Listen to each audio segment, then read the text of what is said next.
purest, free-roaming bunch of Spanish horses in the United States today are those little horses up there in Pushmataha County in southeast Oklahoma. And we took that as a really big honor, you know, and there was no way that we would have put any other kind of horse into them, whether it was Lusitanos, Syrahs, or anything of good Spanish blood. We wanted them to stay just like we think that they were when the Choctaw people brought them here, and the Chickasaw people brought them here, you know. And that was what was so important. And my wife and I, we spent our life savings keeping those horses that way from that time on, you know. Our kids gave up a lot, you know, going to school, going to college, going to OSU and different places, you know, to promote and save these horses. And there's not a day that goes by, you know, not one day that goes by that these horses hadn't occupied my mind for 30 years. No matter what kind of a situation, no matter how bad it's been with family situations or whatever, you know, some point in time during that day, I know I've got to go tend to a horse.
After we leave Choctaw, we'll go up to Fossil River and put out salt up there.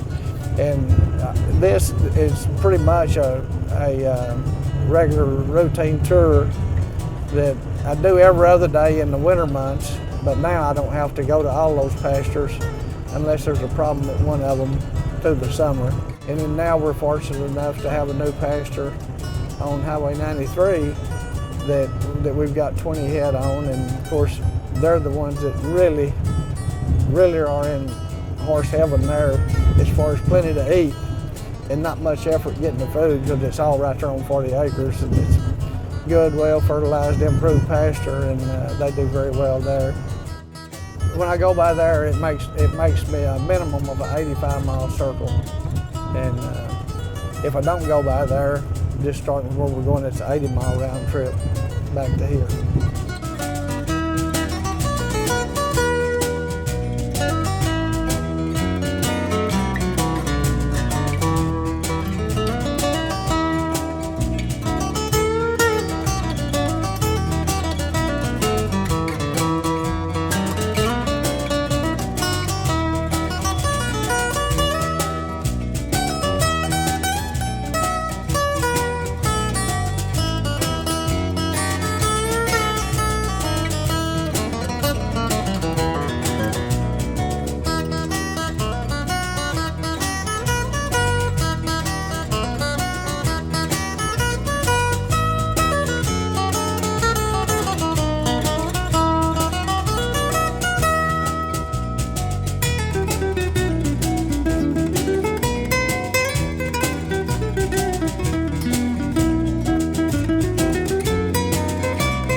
Spend lots of times a day getting in and out of your truck, opening gates, shutting gates, locking wheels in, locking them out.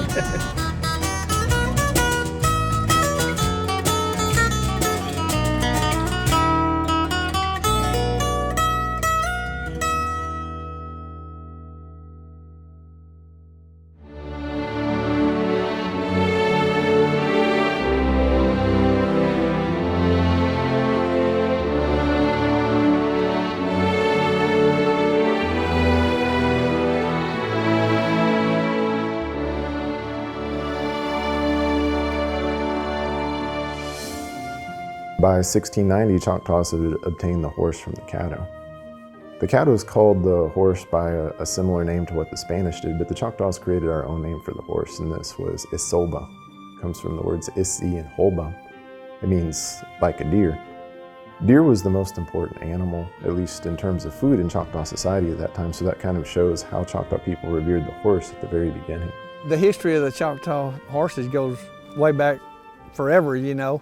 I guess to when they first come into the southeast coast portion of the United States as such, and Alabama and Tennessee, Mississippi, down in that country. And the ones that we know of, you know, are the ones that was actually brought here by, you know, the government contracted with certain individuals. One was Greenwood LaFleur, and some were the Choctaw people that brought them, and then some were other people, you know, that the government contracted with to bring them here, for the people would have them here once they settled in the new territory. By 1829, it was at an estimated, I think, about 15,000 head of Choctaw horses. Tragically, a lot of these horses were taken by Anglo-Americans late in the time the Choctaws were still in the homeland. Leading up to the Trail of Tears, Anglos started stealing Choctaw horses. It was kind of a turn of tables. Some of the folks who set up the transportation for the Trail of Tears recommended creating a barge to transport some of this massive herd of Choctaw horses into Indian territory. But that never happened, so at least 2,000 and probably many more Choctaw horses were lost on the Trail of Tears. But of course, a lot of them ended up coming into Indian territory, and they were used by the people here. Accounts from the time period talk about Choctaws hooking up plows to the horse and using them to plow the fields. Choctaws in Oklahoma developed a significant cattle economy with thousands of head of cattle. There were Choctaw cowboys, and they rode horses, of course. This in itself it didn't completely go out of practice, but it was hampered by the American Civil War. The Choctaw cattle herds were decimated through the famine that occurred and through stealing. But some of the Choctaw families continued to have the ponies, and that's my understanding with the ones out at Blackjack Mountain. That those were kept by my wife's great-grandfather until eventually later in time they went wild, and then Bryant Rickman and other individuals worked to conserve that breed.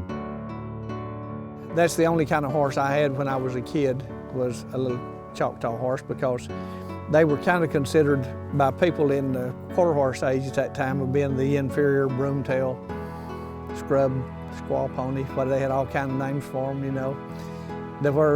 I was proud of my horse. She was my buddy, you know, but I felt a little bit inferior because all of my friends had bigger, more blocky, stouter made kind of horses, you know, to ride. Even though I could do anything with my horse they ever did with theirs, and most of the time I could outdo it, you know, on her. See how wild she is? Whoa, whoa, whoa, whoa, whoa. How many horses can you do that to?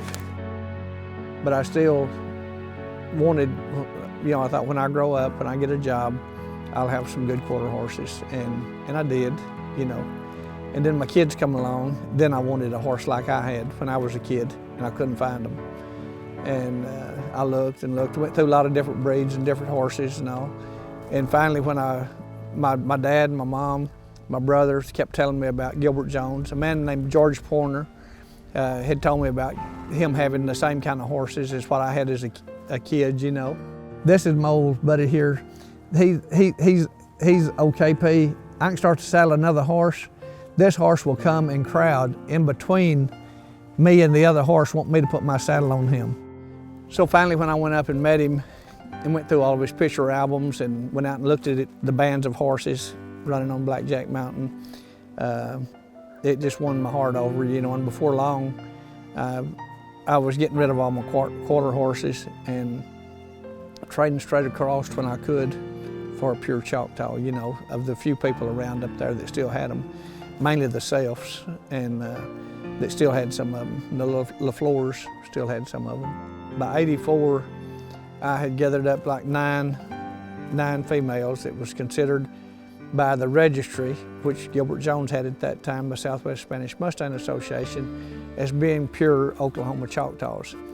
Most of all of his horses were had some Comanche and Kiowa blood, Apache, some horses he brought from Horse Peak, New Mexico here that he had gathered up over the Llano West Dakota, the Staked Plains of Texas for years, and from New Mexico. And so they were mainly mixed in all his horses. He still considered them Choctaw horses because if they only had a half Choctaw or a quarter or an eighth or whatever, he was considered Choctaw. But when I went through the records and I was seeing all of that, I was thinking, but I want horses to be just like the one I had, the same blood, full blood, Choctaw in my opinion, And he said, well, you sound just like Dr. Spangenberg. And I said, well, what about him? And he says, well, he said there wasn't nobody breeding them pure, that they were all going to run out one of these days and there wouldn't be a pure Oklahoma Choctaw. I started working with Bryant and saving these horses back in the 1970s. Finally we're able to develop breeding programs and, trying to locate horses and trying to make sure that they were used appropriately to start some other herds, and all of that's been successful. So now there's quite a few more than there were, say, 20, 30 years ago, which is reassuring. They're all part of the same big breed group, but the Choctaws and the Chickasaws especially were careful horse breeders, quality known for centuries. So finding those and being able to concentrate on that was quite important for continuing the lines. But I think I'm saying accurately that currently, outside of the Choctaw tribal strains, there's really no other tribal strain that's left intact. So that none of the other, there's still some Cherokee influence in some of the horses. But as far as we know, there's been no continuation of the other Native Nations horses intact other than the Choctaw.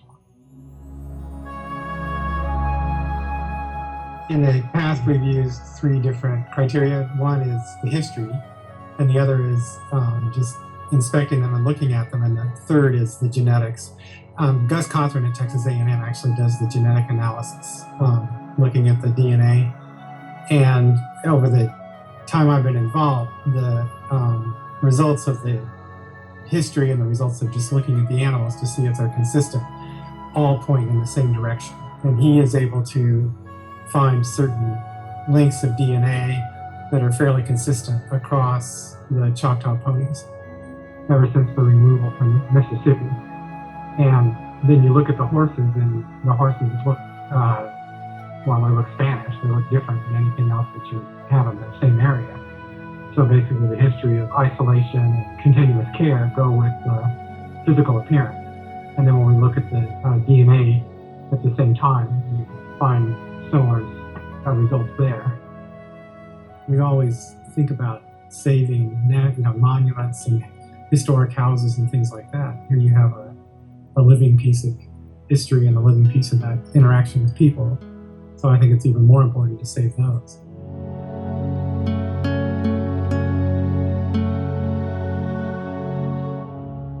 It happens that I found the movie Hidalgo on my computer. And after watching this movie, on the very end, it was said that these horses shown in the movie are still living on Black Jack Mountain in Oklahoma. And first I didn't really take it serious, so which mountain is named Black Jack Mountain? But after searching for it, I found out this mountain is really existing, and it's not even so far from where I was at in Texas. In the movie it was shown like these horses are on a very open range and you can see them from miles away. And my original plan was just to stay for 2 or 3 days. I stayed a couple of weeks. Finally I ended up buying a horse from Bryant and I shipped him to Germany in 2008. And since I bought that horse, I would never buy another horse again. So he really got me hooked, and I have had horses since I'm 10 years old, but I have never met a horse so honest and so true. And if you have them on your side, they are willing to do everything for you. They are not just working with you because you call them for work. They are with you because they want to be with you, and they want to go for you. They want to fight for you and with you. And that's an experience I never had with another horse. All others were just nice, but these become your really true friends, and they want to stay with you. And that's what makes me coming back for all these years. Every time I have a chance, I have some days off from work, or I'm coming down here, work with different horses, help Brian with what he does, driving around with him, feeding the horses, especially in the winter time when it's really hard to get hay to every horse that's out on different pastures. And it's a lot of work, and one man can barely do all of this. So I try to come here in the winter time, help him doing that, help him training some horses. These are not horses that you use like just a sports horse for your next show, for the next competition or whatever. If you get one of these ponies, you got a pony for your life. And you will not give this horse away. If you ever own one of these horses, you are not giving this horse away. That's a treasure that you have and you will keep. You will not find a better friend.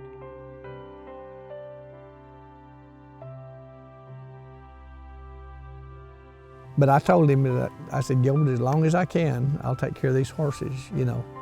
And he said, I know you will. And now, I'm kind of in the place, I'm not as old as he was then, but he was probably always a better man than what I am physically. and so I don't think that I will live to be 93 years old like he was, you know. I hope I do, you know, and I hope I can take care of the horses, but when I'm gone, I do worry about them because they are something that deserves, they have a heritage and they really, really deserve to go on. And I think they really deserve, not just to the Choctaw people or the Native American people, but for all of mankind.